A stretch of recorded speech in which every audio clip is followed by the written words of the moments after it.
Hello and welcome again. तो बड़े last session जब मैंने फिनिश करा था तो 2.12 तक, इनफैक्ट 2.12 मैंने आपको होमवर्क करने के लिए दिया था और मुझे उम्मीद है कि आपने कर लिया होगा। 2.13 जो क्वेश्चन है उसको आप खुद कर सकते हैं। क्वेश्चन में कह रहा है X limited of Kolkata operates the branch at Chennai and goods are sent to branch at selling price which is cost plus 50%। अब कॉस्ट प्लस 50% का मतलब रेट जो हो जाएगा कॉस्ट पे तो आ जाएगा जी आपका 1/2 और सेलिंग प्राइस पे आ जाएगा आपका रेट 1/3। ये मुझे बताने की ज़रूरत नहीं है। कॉस्ट 100 है, मार्जिन 50 है, सेलिंग प्राइस 150 है। उसके बाद उसने कहा आगे क्वेश्चन में कहता है कि all the transactions are recorded in the books of the head office. फिर कहता है on 1 January 2022 stock in trade at Chennai branch at selling price was 27,690। इसको कहाँ पर लिखेंगे आप? सबसे पहले तो अपने ब्रांच स्टॉक अकाउंट में लिखेंगे 27,260 और उसके बाद इसकी लोडिंग भी आप कर देंगे। डेटर्स है 5480, डेटर्स अकाउंट में लिखेंगे सिर्फ। फिर कह रहा है during the year 2022 following transactions took place. Goods receive from Kolkata at selling price, क्योंकि क्वेश्चन में कोई गुड्स इन ट्रांजिट नहीं है तो इसका मतलब यही गुड्स सेंड टू ब्रांच है। ब्रांच स्टॉक अकाउंट की डेबिट में लिखेंगे और 1/3 इसकी लोडिंग निकाल देंगे। कैश सेल्स और क्रेडिट सेल्स दोनों ब्रांच स्टॉक अकाउंट में आप लिखेंगे और क्रेडिट सेल्स को ब्रांच डेटर्स में भी लिखेंगे। Goods return to head office at selling price, पहले तो ब्रांच स्टॉक अकाउंट के हम क्रेडिट में लिखेंगे नंबर 1 और इसकी लोडिंग ब्रांच एडजस्टमेंट अकाउंट में भी लिखेंगे। कैश रिसीट फ्रॉम डेटर्स आपको मालूम है सिर्फ डेटर्स में लिखा जाता है। Discount allowed to debtors debtors में लिखेंगे और पीएनएल में लिखना मत भूलना। बैड डेट्स डेटर्स में, पीएनएल में, और एक्सपेंसेस पीएनएल अकाउंट में आप लिखेंगे। और उसके बाद उसने लिखा स्टॉक इन ट्रेड जो है वो 24,150 है। इस क्वेश्चन में आपकी शॉर्टेज आ जाएगी 170। शॉर्टेज का मतलब डेफिशिएंसी से है और मैंने कहा जो डेफिशिएंसी आती है उसकी लोडिंग जो होगी वो ब्रांच एडजस्टमेंट में और डेफिशिएंसी एट कॉस्ट जो है वो पीएनएल में आती है। तो ये क्वेश्चन आप बड़ी आसानी से कर सकते हैं, इसमें कोई प्रॉब्लम नहीं होनी चाहिए। 2.14 भी ऐसा क्वेश्चन है जिसको कि आप बड़ी आसानी से कर लेंगे, इसमें मेरे बताने लायक भी कुछ नहीं है, तो 2.14 आप कर सकते हैं। 2.14 के बाद क्वेश्चन है इसमें 2.15। 2.15 भी आपके होमवर्क के लिए क्वेश्चन है, क्योंकि इस क्वेश्चन में भी ऐसा कुछ नहीं है कि जो मुझे बताना पड़े। Is it clear to you? 2.14 2.15 भी आप कर सकते हैं। उसके अलावा क्वेश्चन है 2.16। ऑनेस्टली स्पीकिंग इस क्वेश्चन में भी मेरे बताने लायक कुछ नहीं है। सबसे पहले तो कहता है nature sprite limited of Nagaland has a branch at Sikkim to which goods are invoiced at 33% above cost. 33% above cost का क्या मतलब है, पहले मैं आपको ये क्लियर कर दूँ। देखो इसको तरीका क्या है, जैसे कि ये रेट दिया हुआ है, पहले तुम इस रेट को सिंप्लीफाई कर लो। जैसे कि ये रेट तुम्हें दिया हुआ है, रेट ऑफ लोडिंग जो तुम्हें ये दिया हुआ है, इसको मैं बोलूँगा rate of loading on cost दिया हुआ है, क्योंकि उसने लिखा है ना कि 1/3% ऑन कॉस्ट या अबव कॉस्ट का एक ही मतलब है। तो rate of loading on cost ये तुम्हें दिया हुआ है और ऑन कॉस्ट पे जो रेट दिया है वो 33.1/3% दिया हुआ है। 33.1/3%। पहले तो तुम इसी चीज़ को सिंप्लीफाई कर लो। इसको सिंप्लीफाई करने का तरीका मैंने पहले भी बताया था। इसी चीज़ को पहले तो हम ऐसे लिख सकते हैं 33.1/3 डिवाइडेड बाई 100%। को मैं नीचे लेकर के आ गया, ठीक है। जब हम नीचे लिख रहे हैं तो नीचे अपने आप 1 भी लिख लो, इसके नीचे इसको 100/1 भी लिख सकते हो तुम। 100 लिखें या 100/1 लिखें, बात एक ही। अब पहले ये ऊपर वाली चीज़ को आप जो है सॉल्व कर लो। अगर मैं ऊपर वाली चीज़ को सॉल्व करूँगा तो 33 × 3, पहले तो 99, फिर उसमें मैं +1 करूँगा डिवाइडेड बाई 3, यानी कि 33 × 33 कितना हो गया 99, और उसमें मैं प्लस कर दूंगा 1 और डिवाइडेड बाई 3, और नीचे तो खैर 100/1 है ही है। अब इसको और सॉल्व कर लेते हैं तो ये 99 + 1 कितना आ जाएगा 100/3 divided by 100/1। Is it clear to you? अब इसी चीज़ को हम ऐसे लिख सकते हैं 100/3। अब ये जो डिनोमिनेटर है इसको मैं ऊपर ले जाऊंगा तो मैं इसको ऐसे लिखूंगा 1/100। तो इसका मतलब क्या हो गया, 100 कैंसिल हो गया, इसका मतलब 1/3 आ गया। लेकिन ये जो है अभी rate of loading on cost है, क्योंकि अभी हमने सिर्फ इसी को सिंप्लीफाई करा है। अब rate of loading on cost का क्या मतलब होता है? इसका मतलब है जो न्यूमरेटर में लिखा है वो लोडिंग है, जो डिनोमिनेटर में लिखा है वो कॉस्ट है। इसको हम बोलते हैं rate of loading on cost. Correct. यानी कि अब तुम्हें पता लग गया कि कॉस्ट 3 रुपए की है और लोडिंग जो है 1 रुपए की है, तो इसका मतलब इनवॉइस प्राइस कितने की होगी? 4 रुपए की होगी। तो rate of loading on invoice price कितना हो जाएगा? 1/4। तो rate of loading on cost इतना है, ऑन जो है इनवॉइस प्राइस इतना आ जाएगा। बाकी क्वेश्चन तुम सॉल्व कर सकते हो, इसमें कुछ है नहीं। गुड्स सेंड टू ब्रांच तुम्हें दिया हुआ है 18 लाख, करेक्ट। तो ब्रांच स्टॉक अकाउंट में लिखेंगे, लोडिंग ब्रांच, इस ब्रांच एडजस्टमेंट अकाउंट में लिखेंगे। गुड्स रिटर्न टू ब्रांच लिखा हुआ है, पहले तो ब्रांच स्टॉक अकाउंट की क्रेडिट पे लिखेंगे, फिर लोडिंग भी इसकी हम ब्रांच एडजस्टमेंट अकाउंट की डेबिट पे लिखेंगे। Stock in the beginning 2,40,000 invoice price पर ही माना जाएगा और इसकी लोडिंग ब्रांच एडजस्टमेंट अकाउंट में क्रेडिट पे लिखेंगे। Branch debtors in the beginning है तो ब्रांच डेटर्स अकाउंट में लिख देना। बाकी कैश सेल्स और क्रेडिट सेल्स दिए, इसका ट्रीटमेंट तुम्हें मालूम है, ब्रांच स्टॉक में लिखेंगे, क्रेडिट सेल्स डेटर्स में भी लिखेंगे। कैश रिसीट फ्रॉम डेटर्स सिर्फ डेटर्स में लिखेंगे, बैड डेट्स डेटर्स में और पीएनएल में। बैड डेट्स के बाद सेल्स रिटर्न है, सेल्स रिटर्न एट ब्रांच। अब सेल्स रिटर्न्स का जहां तक सवाल है, मैंने पहले भी बताया था, सेल्स रिटर्न एक बार डेटर्स में भी आएंगे, नंबर 1। कि सेल्स रिटर्न इतना याद रखो हमेशा क्रेडिट सेल्स के ऑपोजिट में आते हैं, तो एक बार तो ये डेटर्स अकाउंट में आएंगे और उसके बाद बिकॉज क्रेडिट सेल्स हम ब्रांच स्टॉक में भी लिखते हैं तो उसके ऑपोजिट में भी इसको लिखेंगे, यानी कि ब्रांच स्टॉक अकाउंट में डेबिट साइड में भी सेल्स रिटर्न लिखेंगे। बाकी ये जो एक्सपेंसेस हैं, 3 एक्सपेंसेस, रेंट, सैलरी और सैलरी एक्सपेंस, ये तुम पीएनएल में लिखोगे। और उसके अलावा तुम्हें क्लोजिंग स्टॉक दिया हुआ है, क्लोजिंग स्टॉक तुम ब्रांच स्टॉक पे और उसकी लोडिंग तुम लिख लेना। तो इस क्वेश्चन को तुम कर सकते हो, इसमें मुझे बताने की जरूरत नहीं है, इसमें तुम्हारा मैंने हिंट्स दिए हुए हैं। सरप्लस आएगा, डेटर्स का बैलेंस 261 आएगा, ग्रॉस प्रॉफिट इतना आएगा और नेट प्रॉफिट इतना आएगा। इस क्वेश्चन को करा जा सकता है, इसमें कुछ बताने लायक नहीं है। अब 2.17 से 2.17 जो है उसको मैं अब करा रहा हूँ। 2.17 में कह रहा है 909 लिमिटेड नाम की कोई कंपनी है, carried on A retail branch, retail business, वो रिटेल बिजनेस करती है और उसने एक नई ब्रांच खोली है 1 जनवरी 2022 को, और कहता है कि जहाँ पे जो सेल्स हैं वो सारी की सारी क्रेडिट बेसिस पर होती है। और कहता है all the goods required by the branch were supplied by the head office and were invoice to the branch at 10% above cost. और कह रहा है कि यहाँ पर जो गुड्स सप्लाई करे जाते हैं वो 10% अबव कॉस्ट पर करे जाते हैं, 10% above cost. Is it clear to you? अच्छा जी, फॉलोइंग आर दी ट्रांजेक्शन। केवल 3 महीने की ट्रांजेक्शन्स तुम्हें जो है क्वेश्चन में दी हुई है, जनवरी, फरवरी और मार्च की, केवल 3 महीने की ट्रांजेक्शन है। पहले तो कहता है goods send to branch at purchase price, goods हमने ब्रांच को भेजे परचेज प्राइस। परचेज प्राइस का मतलब ये कॉस्ट प्राइस है। जब कभी भी क्वेश्चन में परचेज प्राइस लिखा हो तो इसका मतलब कॉस्ट प्राइस है। तो सबसे पहले तो तुम्हें इस क्वेश्चन में क्या करना पड़ेगा, रेट्स फाइंड करने पड़ेंगे, अभी मैं करूंगा, लेकिन पहले तो मैं तुम्हें बता दूं ये कॉस्ट प्राइस पर गिवन है, नंबर 1।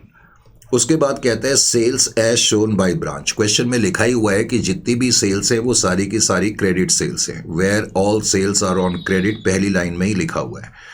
तो 38 + 42, 80,000, 80,000 + 55, यानी कि टोटल क्रेडिट सेल 3 महीने की 1,35,000 की हैं, ये कहा जा सकता है। उसके बाद कह रहा है डेटर्स से हमें कैश मिला जो हमने हेड ऑफिस को भेज दिया।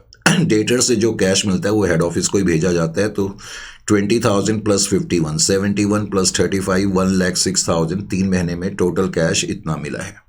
Returns to head office at invoice price. अब जो रिटर्न्स है ये इनवॉइस प्राइस पर दिए हुए हैं 1,200 to 3,000, तो 4,200 के टोटल रिटर्न्स है। और 40 + 50 + 60, 1,50,000 ये टोटल कॉस्ट है जो हमने गुड्स भेजे हैं, लेकिन ये कॉस्ट है। नीचे उसने ये भी क्वेश्चन में लिखा है stock held by the branch on 31 मार्च 2023 होना चाहिए ये, और अमाउंटेड टू ₹53,000। एक मिनट में देख लूँ, ये डेट जो होनी चाहिए 22 होनी चाहिए, 31 मार्च 2022, क्योंकि 3 महीने की चीज़ है और 1 जनवरी को हम सामान भेज रहे हैं, तो इसलिए ये डेट जो है 31 मार्च 2022 कर लेना। अमाउंटेड टू ₹53,400, ठीक है। ये क्लोजिंग स्टॉक है और ये भी तुम्हें इनवॉइस प्राइस पर दिया हुआ है। तो क्वेश्चन में कुछ और नहीं है, ऐसा नहीं कि कोई क्वेश्चन टफ है या तुम इसको नहीं कर सकते, लेकिन फिर भी तो इस क्वेश्चन को करने के लिए क्वेश्चन नंबर है ये आपका 2.17। तो 2.17 को देखें। 2.17 में सबसे पहले तो हमने रेट्स का एनालिसिस करा, रेट्स एनालिसिस। अब रेट्स का जब एनालिसिस करेंगे तो जैसा कि मैंने आपको बताया था कि रेट जो तुम्हें दिया हुआ है, पहले तो मैं ये लिखूंगा कॉस्ट, फिर मैं लिखूंगा लोडिंग या मार्जिन, जो भी लिखना है आपने, और उसके बाद फिर हम लिखते हैं इनवॉइस प्राइस। क्या लिखते हैं? Invoice price. अब रेट जो है कॉस्ट पे दिया है तो कॉस्ट को 100 मानेंगे, मार्जिन हो जाएगा 10, इनवॉइस प्राइस हो जाएगी 110। तो rate of loading on cost आ जाएगा 10/100, 10/100, और इनवॉइस प्राइस पे आ जाएगा 10/110। इसको तुम और छोटा कर लो, 1/10 कॉस्ट पे हो गया, 1/11 जो है इनवॉइस प्राइस पे रेट आ गया। सबसे पहले तो आपने रेट्स को लिख लिया। उसके बाद फिर क्वेश्चन में कुछ है ही नहीं। ब्रांच स्टॉक अकाउंट तुमने बनाया, ब्रांच स्टॉक अकाउंट। अब तुम्हें मालूम है ब्रांच स्टॉक के अलावा फिर हम ब्रांच एडजस्टमेंट अकाउंट भी बनाते हैं, तो ब्रांच एडजस्टमेंट भी हमने बना दिया, branch adjustment account. Branch adjustment account के अलावा फिर हम क्या बनाते हैं? ब्रांच पीएनएल अकाउंट भी बनाते हैं। ब्रांच पीएनएल जरूरी नहीं है कि अलग से बनाने हैं, आप सीधा ब्रांच एडजस्टमेंट को दो पार्ट में बांट दो, जो लोअर पार्ट है उसी को पीएनएल भी कहते हैं, कई लोग ब्रांच एडजस्टमेंट अकाउंट ही बनाते हैं, करेक्ट। एनीवे, अब जैसे कि पहली लाइन में लिखा है goods send to branch account, कोई ओपनिंग स्टॉक तो हो नहीं सकता क्योंकि न्यू ब्रांच है, तो goods send to branch account. लेकिन ये परचेज प्राइस पर गिवन है, यानी कि कॉस्ट पर गिवन है, और 3 महीने की हमने कंप्यूट करी थी, 40 + 50 + 60, 1,50,000, ये टोटल कॉस्ट प्राइस है। इनवॉइस प्राइस पे लाने के लिए इसमें रेट जो है कॉस्ट का ऐड करना पड़ेगा 1/10। तो मुझे ये पता लग गया कि जो मैंने सामान भेजा उसकी इनवॉइस प्राइस 1,65,000 की रही होगी, 1,65,000 मैंने लिख दिया। ब्रांच एडजस्टमेंट अकाउंट में अब मैं लिखूंगा by loading on goods send to branch account. अब goods send to branch account, वैसे तो लोडिंग हमें मालूम ही है 15,000 है, लेकिन जस्ट दिखाने के लिए कि 1,65,000 इनवॉइस प्राइस है। अब ध्यान रखना है कि ये इनवॉइस प्राइस है, तो इनवॉइस प्राइस पे इनवॉइस प्राइस का रेट अप्लाई होगा, लेकिन लोडिंग उतनी ही आएगी 15,000, करेक्ट। उसके बाद दूसरा आइटम है क्रेडिट सेल्स, क्योंकि इस क्वेश्चन में क्रेडिट सेल्स दी थी। अब तुम्हें मालूम है ब्रांच स्टॉक अकाउंट में कैश और क्रेडिट सेल्स हम दोनों लिखते हैं, तो इस क्वेश्चन में कैश सेल्स तो है ही नहीं, क्रेडिट सेल्स ही है। और क्रेडिट सेल्स 3 महीने की जो अभी अभी हमने लिखी थी वो 1,35,000 की थी, तो 1,35,000 तीनों महीनों की सेल्स को ऐड करके तुमने लिख दिया। अब ब्रांच डेटर्स अकाउंट भी तुम बनाना चाहते हो तो मैं बना देता हूं, इसमें वैसे कुछ है नहीं उसमें। ब्रांच डेटर्स अकाउंट में क्रेडिट सेल्स आप लिख देंगे, क्रेडिट सेल्स जो हैं वो 1,35,000 की हैं।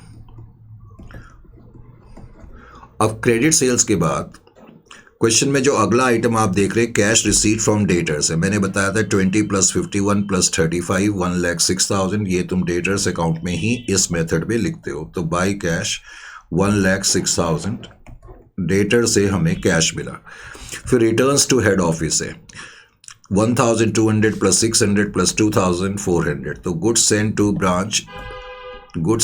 ब्रांच रिटर्न, लेकिन ये इनवॉइस प्राइस पर ही गिवन है 4,200। अब इसकी लोडिंग तो ब्रांच एडजस्टमेंट अकाउंट में लिखोगे और डेबिट साइड में लिखोगे load on goods send to branch returns. जो गुड्स रिटर्न हुए, जो कि 4,200 के गुड्स रिटर्न हुए हैं, उसकी लोडिंग मैं निकालूंगा 1/11, तो 382 उसकी लोडिंग आ जाएगी, करेक्ट। लोडिंग निकालने के बाद फिर लास्ट में नीचे उसने लिखा है कि 31 मार्च 2022 को जो स्टॉक पड़ा हुआ है 53,400 का पड़ा है, तो क्लोजिंग स्टॉक अब तुम्हारे को मिल गया 53,400, और ये भी इनवॉइस प्राइस पर ही गिवन है।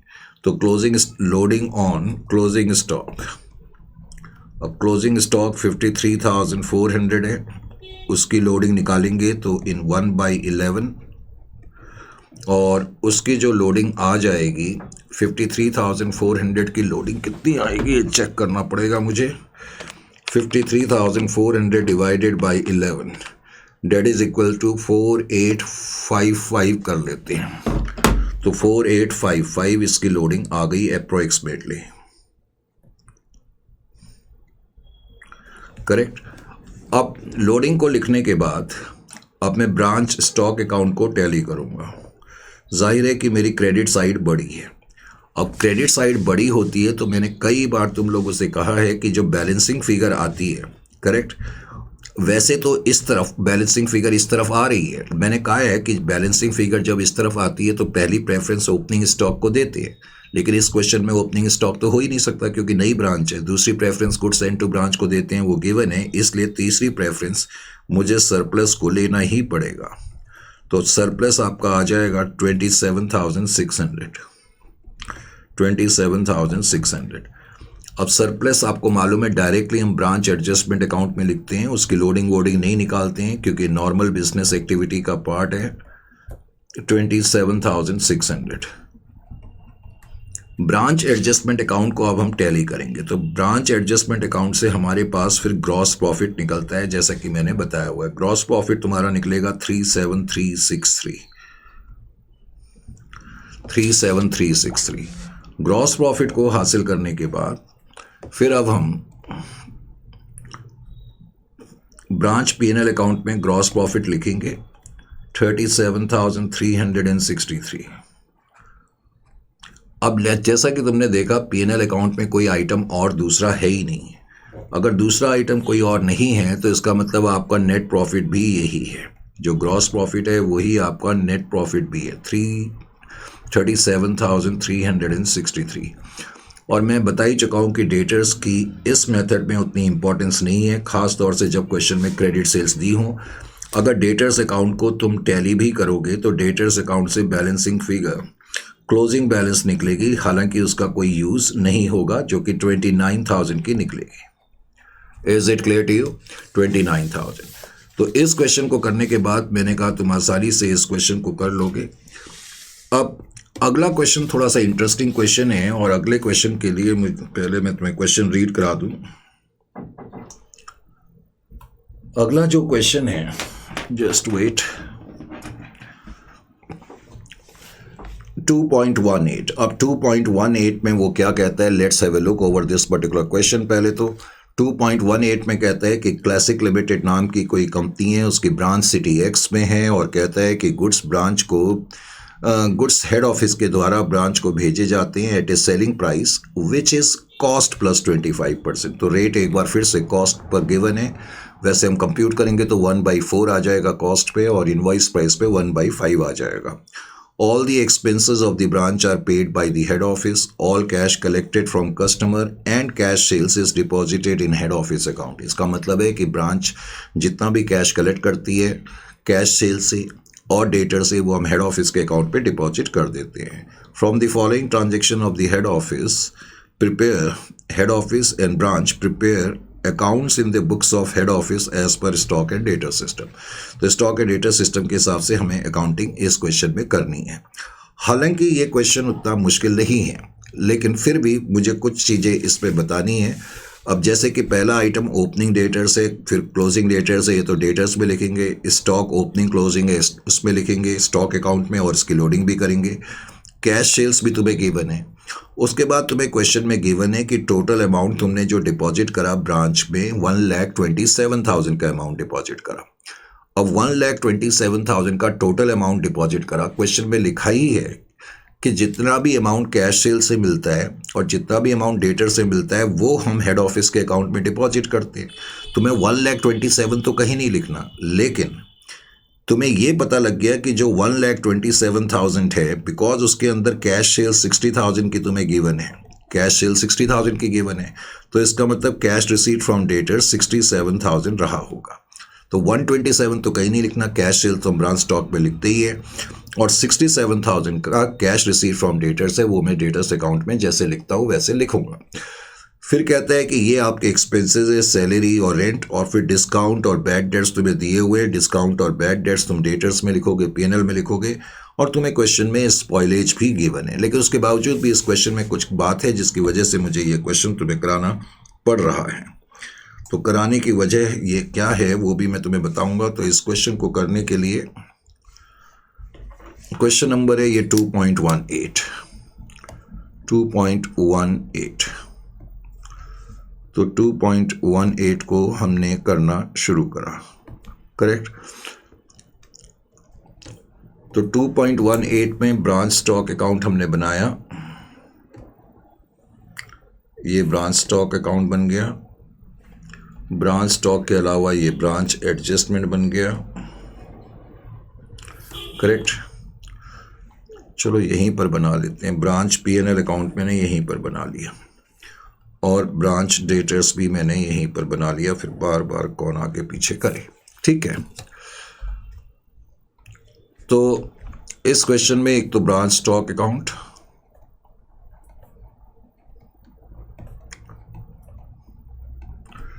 ब्रांच स्टॉक के अलावा ब्रांच एडजस्टमेंट अकाउंट,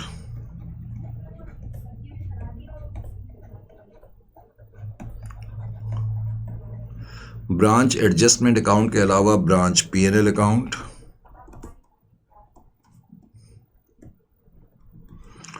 और ब्रांच P&L अकाउंट के अलावा ब्रांच डेटर्स अकाउंट। लो जी, अब क्वेश्चन में आप देख रहे हैं कि पहला ही आइटम जो है ओपनिंग डेटर्स है, तो डेटर्स अकाउंट में ही आएगा। इस मेथड में आपको मालूम ही है 12,000, तो मैंने यहाँ पर लिख दिया। उसके अलावा क्लोजिंग डेटर्स भी तुम्हें दिया हुआ है, तो बैलेंस कैरीड डाउन 14,000 वो भी डेटर्स अकाउंट में ही आएगा, तो हमने डेटर्स में लिख दिया, और तो कहीं नहीं आएंगे। फिर तुम्हें इन्वेंट्रीज दी हुई है ब्रांच अकाउंट में, ब्रांच स्टॉक अकाउंट में, तो ओपनिंग इन्वेंट्री आपने लिख दी, ओपनिंग बैलेंस। चलो ओपनिंग स्टॉक नहीं लिखना चाहते तो आप ओपनिंग बैलेंस भी लिख सकते हो, 16,000 है। अब इसकी लोडिंग जो है वो ब्रांच एडजस्टमेंट में आपको लिखनी पड़ती है, लोडिंग ऑन ओपनिंग इन्वेंट्री। अब ओपनिंग इन्वेंट्री की लोडिंग आपने करी, ओपनिंग इन्वेंट्री 16,000 की है और इनवॉइस प्राइस का रेट 1/5 है, क्योंकि कॉस्ट प्लस 25% दिया हुआ है, तो 3,200 इसकी लोडिंग आ जाएगी, इज इक्वल टू। उसके अलावा क्लोजिंग स्टॉक तुम्हें दिया हुआ है, तो बैलेंस कैरीड डाउन आपने लिखा, और बैलेंस कैरीड डाउन आपको क्वेश्चन में दिया हुआ कितना है, फोर्थ आइटम है 17,000, तो 17,000 आपने लिखा। इसकी भी लोडिंग तुमने लिख दी फटाफट, लोड ऑन क्लोजिंग स्टॉक। अब क्लोजिंग स्टॉक जो है वो 17,000 है, तो 17,000 का 1/5 हम निकालेंगे तो कितना आ जाएगा, 3,400। तो 3,400 मैंने इसकी लोडिंग यहाँ पर लिख दी। यहाँ तक तो कोई प्रॉब्लम नहीं होनी चाहिए। फिफ्थ आइटम है आपका cash sales. Cash sales branch stock account में तो आता ही है कैश सेल्स, तो कैश सेल्स का अमाउंट 60,000 है, ये 60,000 तुमने लिख दिया। अब उसके बाद जो मैं बता रहा था उसने लिखा है total amount deposited in head office account. Head office के अकाउंट में टोटल अमाउंट जो डिपॉजिट हुआ है वो 1,27,000 का हुआ है। और क्वेश्चन की शुरू में सेकंड और थर्ड लाइन में लिखा है कि all the cash collected from customer and cash sales deposited in head office account, यानी कि हेड ऑफिस के अकाउंट में जो पैसा 1,27,000 रुपये डिपॉजिट हुआ है, उस 1,27,000 में से कैश सेल्स 60,000 की है, इसका वो तो दी हुई है।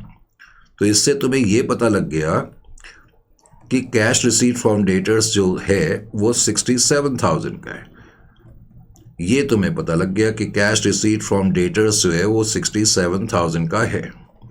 तो कैश सेल्स तो तुम पोस्ट कर ही चुके हो, अब जो 67,000 का कैश तुम्हें मिला वो डेटर्स अकाउंट में तुम्हें लिखना पड़ेगा। तो डेटर्स अकाउंट में तुमने लिख दिया 67,000 cash receipt from debtors.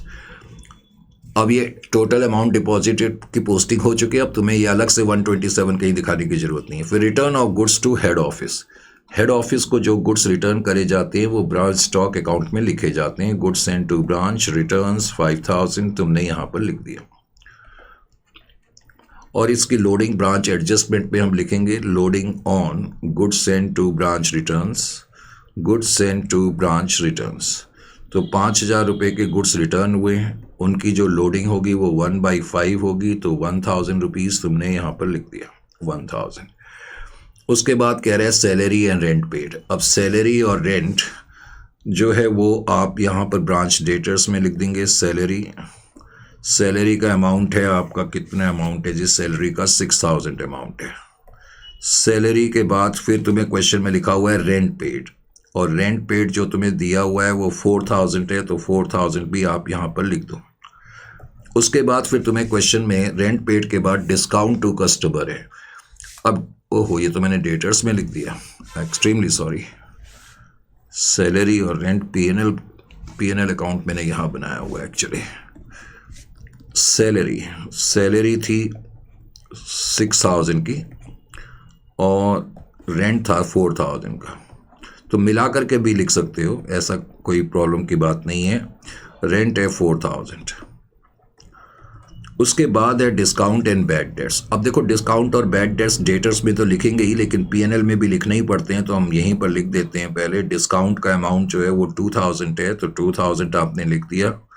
Discount के बाद बैड डेट्स हैं, तो बैड डेट्स भी आप यहाँ पर लिख देंगे। बैड डेट्स आपको 1,000 के गिवन है, तो 1,000 बैड डेट्स आपने लिख दिए, करेक्ट। और डिस्काउंट और बैड डेट्स को बस डेटर्स अकाउंट में आपने लिखना भूलना नहीं है।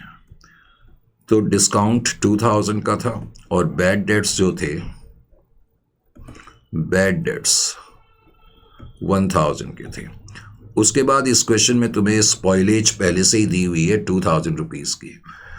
स्पॉइलेज का मतलब एक तरीके से डेफिशिएंसी या शॉर्टेज ही है। स्पॉइलेज 2,000 रुपीज़ तुम्हें ऑलरेडी गिवन है। अब स्पॉइलेज आपको मालूम है, उसकी लोडिंग जो है ब्रांच एडजस्टमेंट अकाउंट में करी जाती है, तो स्पॉइलेज की लोडिंग तुमने यहाँ पर लिख दी। स्पॉइलेज है 2,000 रुपीज़, उसकी लोडिंग 1/5 यानी कि 400, वो तो तुम यहाँ पर लिखोगे।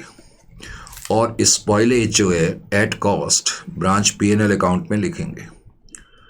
स्पॉइलेज एट कॉस्ट, तो स्पॉइलेज एट कॉस्ट 2,000 में से 400 माइनस कर देंगे, तो spoilage at cost 1,600 branch PNL account में आएगा। क्वेश्चन तो पूरा हो गया है। अब इस क्वेश्चन में आपने नोट करा होगा कि हमारे पास क्रेडिट सेल्स की फिगर नहीं है, तो अब की बार तुम ब्रांच डेटर्स अकाउंट को पहले टैली करोगे। इस क्वेश्चन में डेटर्स अकाउंट को टैली करना आपके लिए लाजमी हो जाएगा, क्योंकि यहाँ से क्रेडिट सेल्स आपके पास निकलेंगी। मैंने बताया था इस मेथड में ब्रांच डेटर्स की इंपॉर्टेंस तब है जब क्वेश्चन में क्रेडिट सेल्स गिवन नहीं है। 84 में से 12 माइनस करने के बाद 72,000 क्रेडिट सेल्स की फिगर आपकी आ जाएगी। अब ये क्रेडिट सेल्स आप अपनी ब्रांच स्टॉक अकाउंट में लिखेंगे। क्रेडिट सेल्स, अब ब्रांच स्टॉक अकाउंट में आपने क्रेडिट सेल्स तो लिख दी 72,000 की। अब हम इसको टैली करेंगे। बताओ जरा बैलेंसिंग फिगर। मैं तुम्हें ये तो बता रहा हूँ कि जो बैलेंसिंग फिगर है वो कितनी आ रही है, ये तो मैं बता देता हूँ। बैलेंसिंग फिगर तो 1,40,000 की आ रही है, पर आप मुझे बताओ कि इस बैलेंसिंग फिगर को मैं क्या लूँ।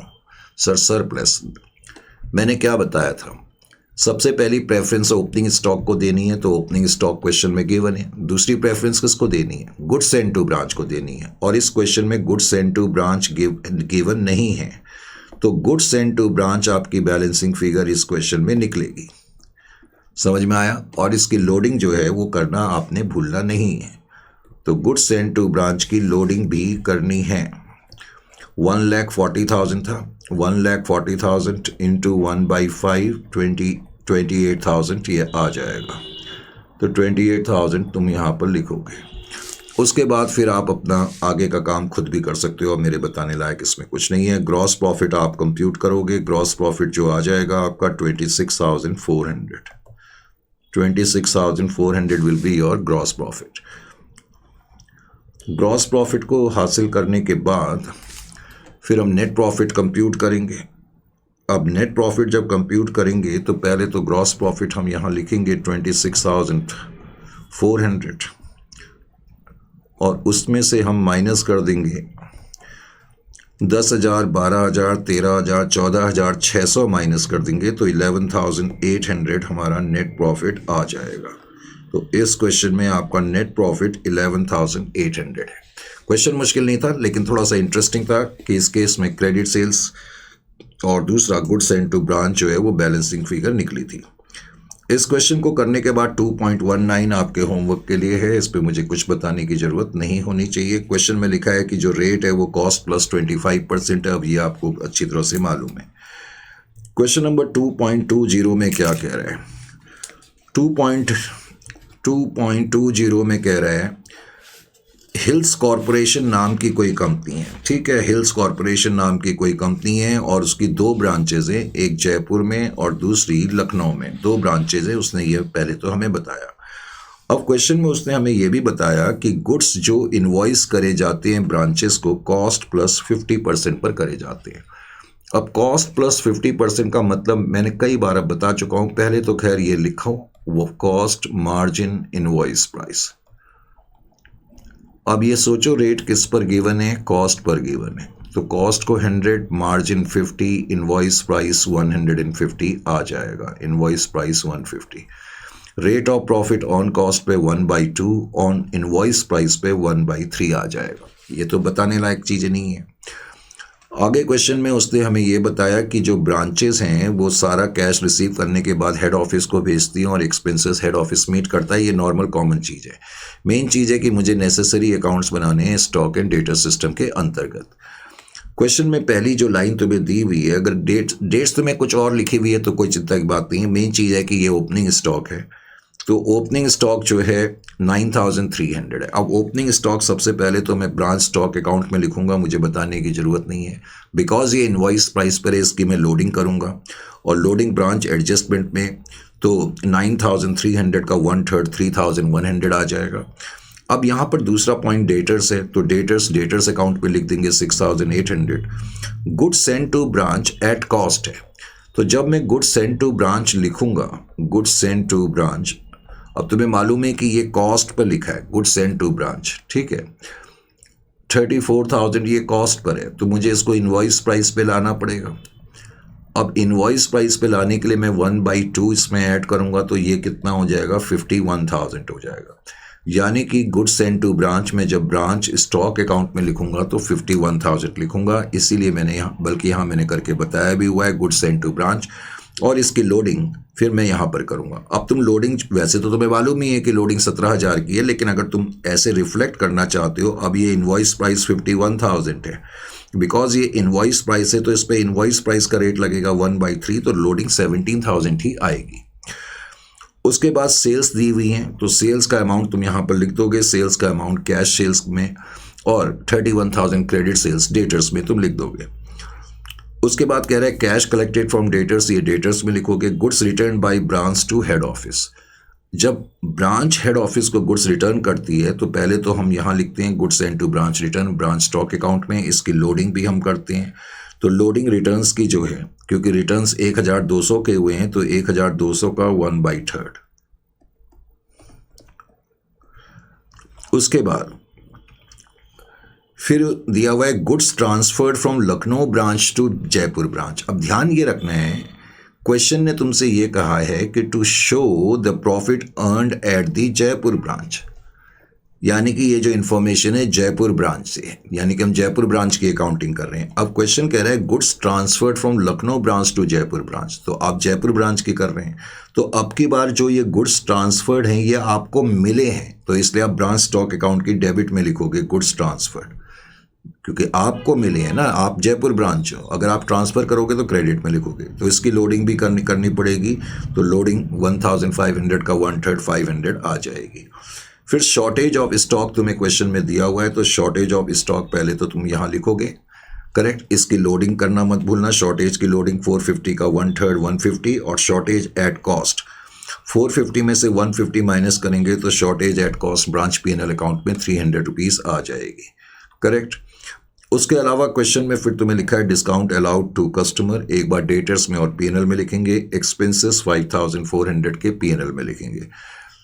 अब जब तुम इस क्वेश्चन को टैली करोगे तो तुम्हारी बैलेंसिंग फिगर इस तरफ आ रही है। मैंने बताया कि इस तरफ जब बैलेंसिंग फिगर आती है तो पहली प्रेफरेंस क्लोजिंग स्टॉक को देते हैं, इसलिए इस क्वेश्चन में क्लोजिंग स्टॉक बैलेंसिंग फिगर निकलेगी, ये ध्यान रखना।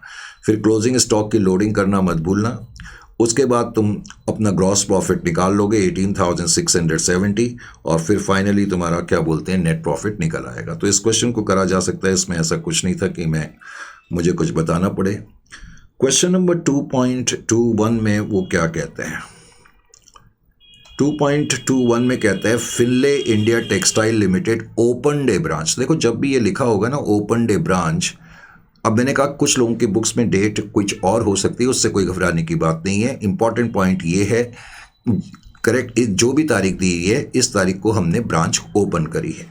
पहली इंफॉर्मेशन तुम्हें ये मालूम होनी चाहिए।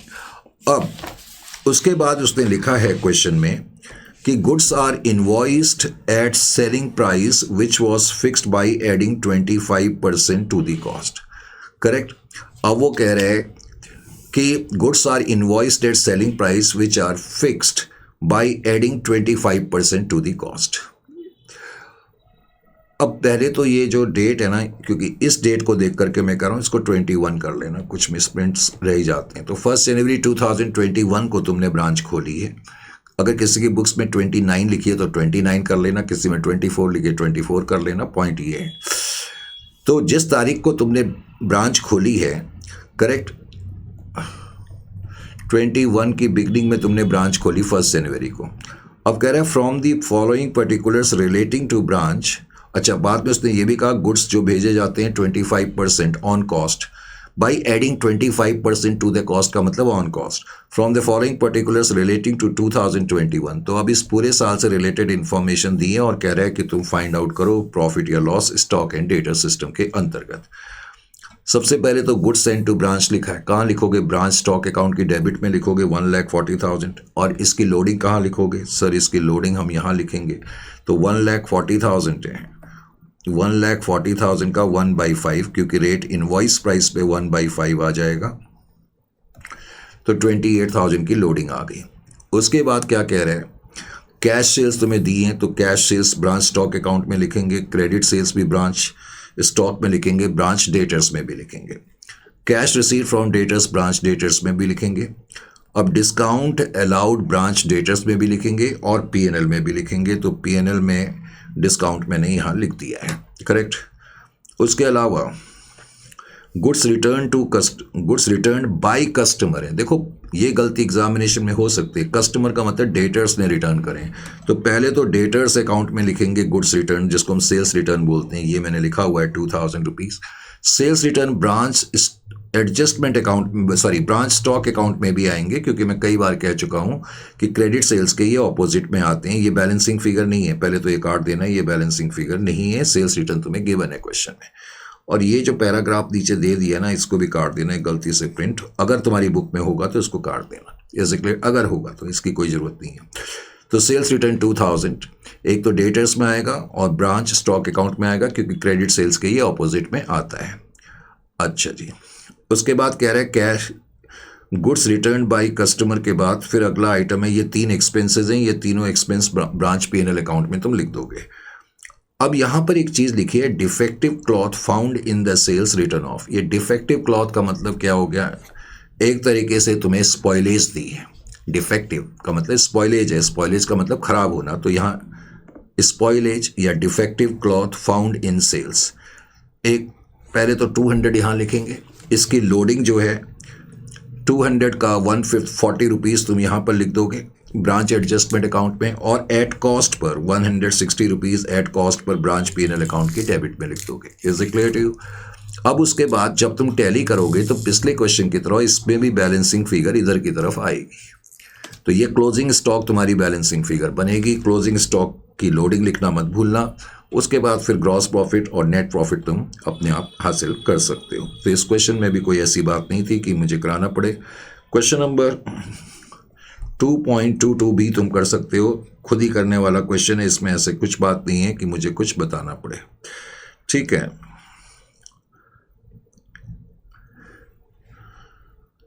इवन क्वेश्चन नंबर 2.23 भी खुद करा जा सकता है, इसमें भी ऐसा कोई पॉइंट नहीं है कि जिसपे मुझे डिस्कशन करना पड़े। अब अगला इसमें जो पॉइंट है वो है managers commission.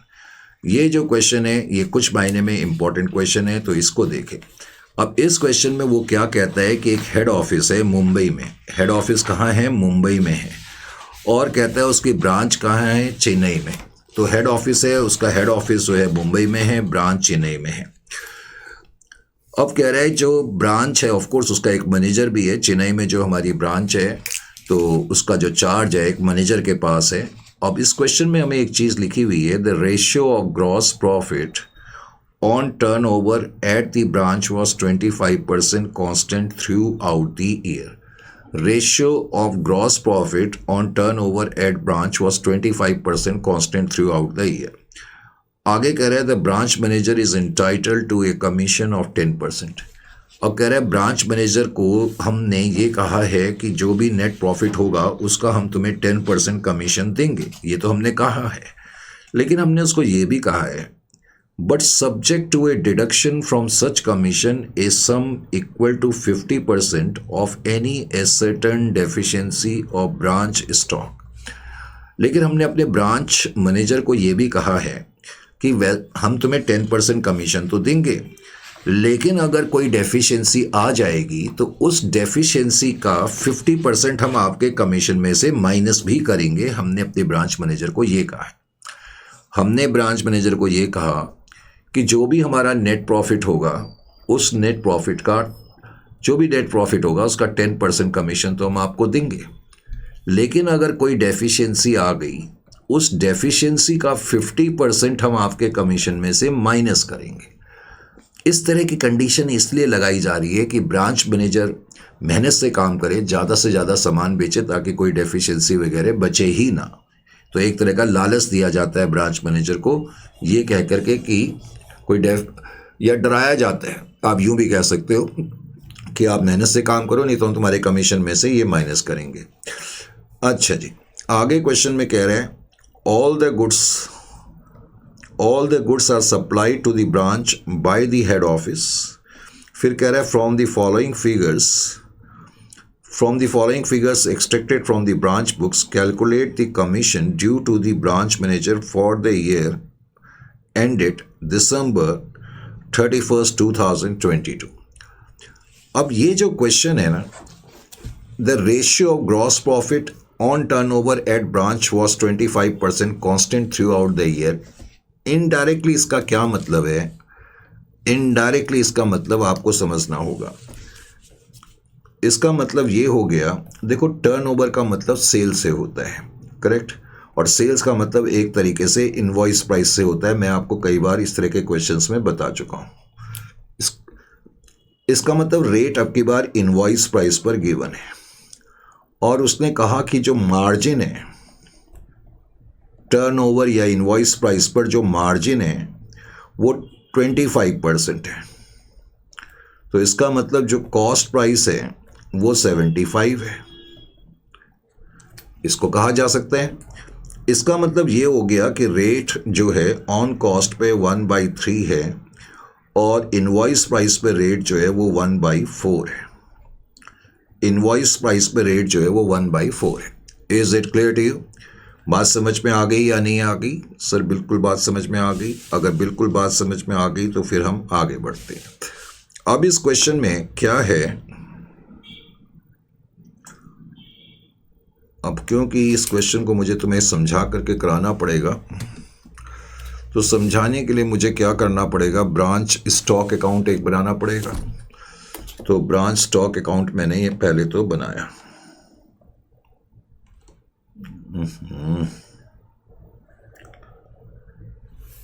Branch stock account,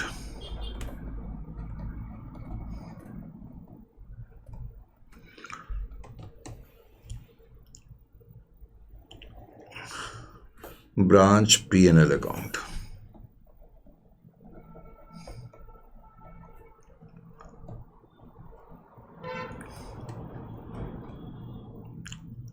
पहले ब्रांच एडजस्टमेंट के अलावा ब्रांच एडजस्टमेंट भी बना लेते हैं, वो तो मैंने बनाया नहीं अभी तक। ब्रांच एडजस्टमेंट अकाउंट,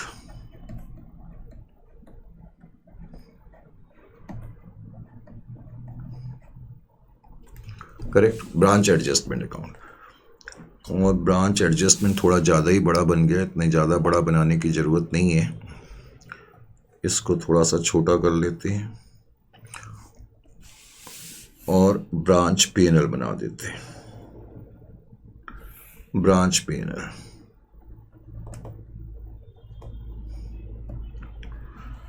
ठीक है। अब इस क्वेश्चन में जो पहली इंफॉर्मेशन है, अगर आप देखेंगे सबसे पहली इंफॉर्मेशन क्या लिखी है, स्टॉक ऑन वन स्टॉक जो बिगनिंग में आपको दिया हुआ है, ठीक है। अच्छा, यहाँ पर एक सेकंड के लिए मैं इस क्वेश्चन को एक बार ज़रा फिर से देख लूँ, क्योंकि क्वेश्चन फिर याद नहीं रहता है। पहले तो उसमें एक अच्छा हुआ मुझे पता लग गया कि मिस्टेक, ये ठीक कर लेना, ये जो रेट दिया हुआ है ना, ये 20% है। Branch manager is entitled to a commission of 20% है, 10% नहीं है, ठीक है। बाकी सब ठीक है, लीजिए जी। तो सबसे पहले तो इस क्वेश्चन में क्या करेंगे, ब्रांच स्टॉक अकाउंट में मैंने लिखा ओपनिंग स्टॉक। अब ओपनिंग स्टॉक जैसा कि आप देख रहे हैं 90,000 तुम्हें दिया हुआ है, लेकिन ये कॉस्ट पे गिवन है, ठीक है।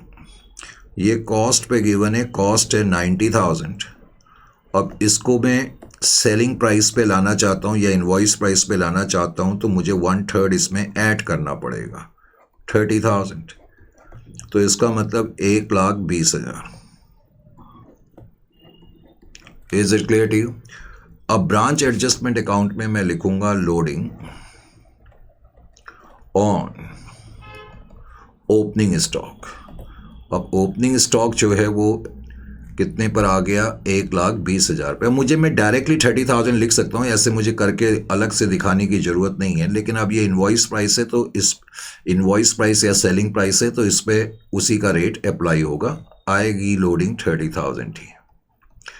दूसरा item goods received from head office लिखा है। अब गुड्स रिसीव्ड है लेकिन कोई गुड्स इन ट्रांजिट नहीं है, तो इसका मतलब यही goods send to branch account है। तो मैं लिखूंगा goods send to branch account.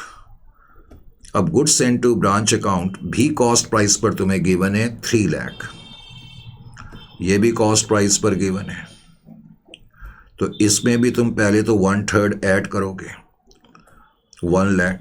तो इसका मतलब ये इनवॉइस प्राइस कितनी हो जाएगी, 4 लाख की हो जाएगी। तो 4 लाख तुमने इनवॉइस प्राइस यहाँ पर लिख दी। अभी तक तो क्वेश्चन में कुछ खास बात नज़र नहीं आई। अब मैं इसकी भी लोडिंग लिखूंगा, goods send to branch, correct, 4 lakh into 1/4। तुम डायरेक्टली 1 लाख लिखने के हकदार हो और लिख सकते हो। उसके बाद कहता है सेल्स हैं 4 लाख रुपए की। जाहिर है कि ये कैश सेल्स रही होंगी। उसका कारण क्या है कि क्वेश्चन में ओपनिंग और क्लोजिंग डेटर्स गिवन नहीं है। खैर, कैश सेल्स हों या कोई भी सेल्स हों, दोनों तरह की सेल्स यहाँ पर आती हैं। 4 लाख। एस्टेब्लिशमेंट एक्सपेंसेस तुम्हें दिए हुए हैं, तो जितने भी एक्सपेंसेस हैं हम पीएनएल अकाउंट में लिखते हैं। तो एस्टेब्लिशमेंट एक्सपेंसेस मैंने लिखा 10,000 रुपये, डेट इज 10,000 रुपीज़। अब इसने ये चीज़ लिखी है drawings by manager against commission. अगला आइटम आप देख रहे हो, उसमें लिखा हुआ है drawings by manager against commission. इसका क्या मतलब है ये मैं अभी तुम्हें बताऊंगा। और उसके बाद उसने क्लोजिंग स्टॉक दिया है, लेकिन क्लोजिंग स्टॉक सेलिंग प्राइस पर लिखा है, यानी कि इनवॉइस प्राइस पर लिखा हुआ है। तो क्लोजिंग स्टॉक को मुझे इनवॉइस प्राइस पे लाने की ज़रूरत नहीं है, क्योंकि वो सेलिंग प्राइस पर गिवन है। क्लोजिंग स्टॉक जो है वो 1 लाख रुपए का है, तो 1 लाख रुपए आप यहाँ पर लिख देंगे। अब इसकी लोडिंग भी आप ब्रांच एडजस्टमेंट अकाउंट में लिखेंगे। ब्रांच एडजस्टमेंट अकाउंट में आपने लिखा loading on closing stock 1 lakh into 1/4, 25,000।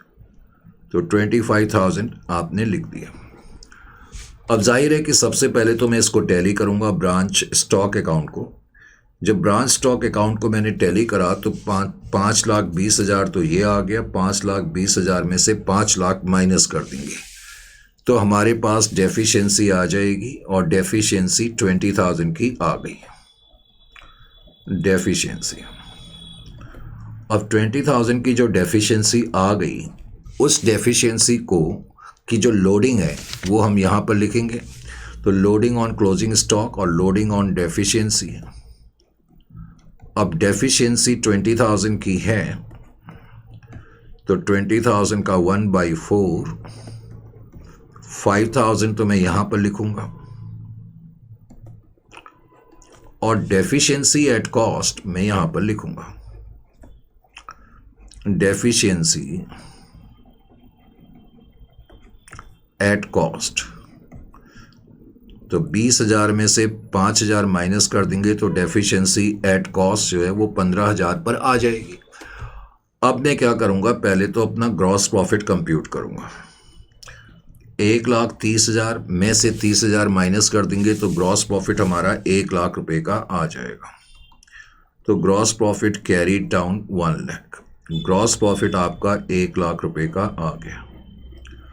ये ग्रॉस प्रॉफिट आप यहां पर लिखेंगे, gross profit brought down that is equal to 1 lakh. अब ग्रॉस प्रॉफिट तो आपके पास आ गया।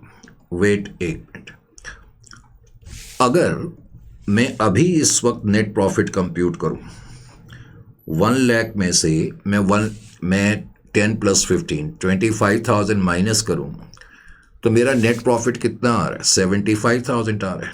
अभी मेरा नेट प्रॉफिट 75,000 का आ रहा है, इसमें कोई डाउट नहीं। अब देखें यहां पर, अब हमें अपनी वर्किंग्स में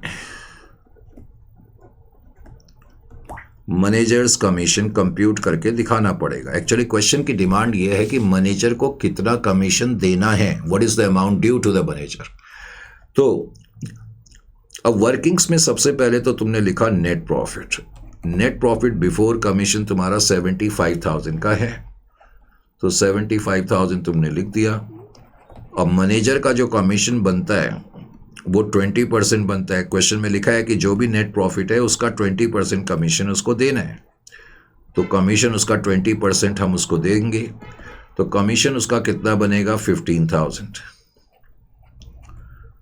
15,000 उसका कमीशन बन रहा है, लेकिन क्वेश्चन में ये लिखा हुआ था कि जो भी उसका कमीशन बनेगा उस कमीशन में से हम माइनस करेंगे, लेस करेंगे, करेक्ट। उस कमीशन में से हम लेस करेंगे 20% of deficiency, sorry 50% of deficiency, less deficiency, less 50% of deficiency. तो अब मैंने इसमें से माइनस करा लेस 50% ऑफ डेफिशिएंसी। अब यहां एक पॉइंट है कि जो डेफिशिएंसी है वो मैं कौन सी लूं, 20,000 वाली लूं जो कि इनवॉइस प्राइस पर है, या कॉस्ट प्राइस पर। बिकॉज पीएनएल अकाउंट में हम डेफिशिएंसी एट कॉस्ट लिखते हैं, तो 50% ऑफ डेफिशिएंसी एट कॉस्ट आपको लेनी पड़ेगी। तो 50% ऑफ 15,000, डेफिशिएंसी जो कॉस्ट पर है वो 15,000 है। अब ये आप माइनस करेंगे तो 7,500 आपने माइनस कर दिए। इसका मतलब मैनेजर का जो कमीशन बन रहा है, वैसे तो 15,000 बन रहा था, लेकिन डेफिशिएंसी की वजह से उसका जो कमीशन बन रहा है वो इतना कमीशन बन रहा है, 7,500 रुपये। अब प्रॉब्लम यह है कि जो मैनेजर था उसको भी मालूम था कि उसने हेड ऑफिस से कुछ कमीशन लेना है, करेक्ट। तो उसने कुछ पैसा, ये जो क्वेश्चन में एक लाइन दी हुई थी ना, ड्राइंग्स अगेंस्ट कमीशन, जो अभी तक हमने लिखी नहीं है, इसका मतलब है ये कमीशन वो ऑलरेडी ले चुका है। तो इसका मतलब मैनेजर का जो कमीशन बन रहा है 7,500 तो बन रहा है मैनेजर्स कमीशन। मैनेजर का कमीशन बन तो इतना रहा है, लेकिन इसमें से हम उसको ऑलरेडी पे कर चुके हैं। ये मुझे कैसे पता लगा, क्योंकि क्वेश्चन में लिखा हुआ है drawings against commission. Drawings against commission का मतलब है कि उस मैनेजर को मालूम था कि उसने हमसे कुछ कमीशन लेना है, तो उसने कुछ अमाउंट पहले ही विड्रॉ कर लिया। तो ड्राइंग्स अगेंस्ट कमीशन का मतलब है कि तुमने इतना कमीशन उसको पहले से ही पे कर दिया। Drawings against commission. Is it clear to you?